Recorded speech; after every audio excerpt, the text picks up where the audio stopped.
The World Athletic Championship's going to begin in Eugene, Oregon later this week. U of A hurdler Shannon Meisberger won't be there. She finished 5th at the USA Track and Field Championships. Only the top 3 make the team. But what a showing it was for the graduating cat in her final event, wearing the Block A. Shannon Meisberger went to Eugene for the USA Track and Field Championships in June and did what every runner hopes to do in an event of national magnitude. She ran 3 races and got better in each one, breaking her personal best time in the 400 hurdles twice. I know in my heart I could have run 55 much earlier, but it just didn't happen. Mostly because I'm a bit of a head case. And so I'd panicked. Shannon had finished 2nd at the NCAAs as a junior in 2021, but she fell all the way to 8th this past season. Head coach Harvey noticed at the NCAAs that Meisberger was being too cautious off the gun. It was after NCAAs, we were at practice and coach goes, "You're really backing off the first hurdle." And I was like, oh. Harvey knew hesitation was not going to be a formula for success at the USAs, especially when Shannon would be competing in races against the absolute best in the world, an Olympic gold medalist, Sydney McLaughlin. Being cautious does not allow you to win a championship. There's no such thing as a conservative race. There is for Sydney, okay? But there is no conservative race for you.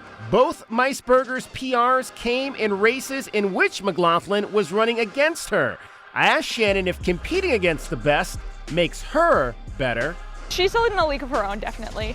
But she's also a sweet person. So she is like any other track runner in the sense that I'm not looking at her being like, oh my God, that's Sydney McLaughlin. Like, you can't do that. It was a perfect scenario for Shannon being in lane 9 in this world record race where she's not looking at Sydney and saying, you go run your race. And by the time you truly feel Sydney, you got to start competing with her. Okay, so then that leads to my next question then. She at US trials, Olympic trials, she was 57.22. She went down to 55.39 with 2 PRs this year.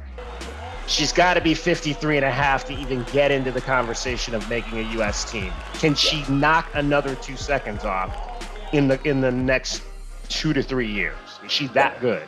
She's that good. I think I have it in me. I definitely think I can do more than that, in honesty. It's a lot of kind of just psyching yourself up and saying, you know what, I belong here, I made it here.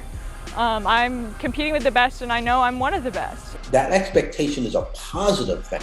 You want people to look at you and say, we expect you to do these things. So what's next? We're gonna see where the wind takes me. Shannon Meisberger tells me she plans to continue to run professionally while remaining at the U of A in the fall to finish her master's degree in classical archaeology.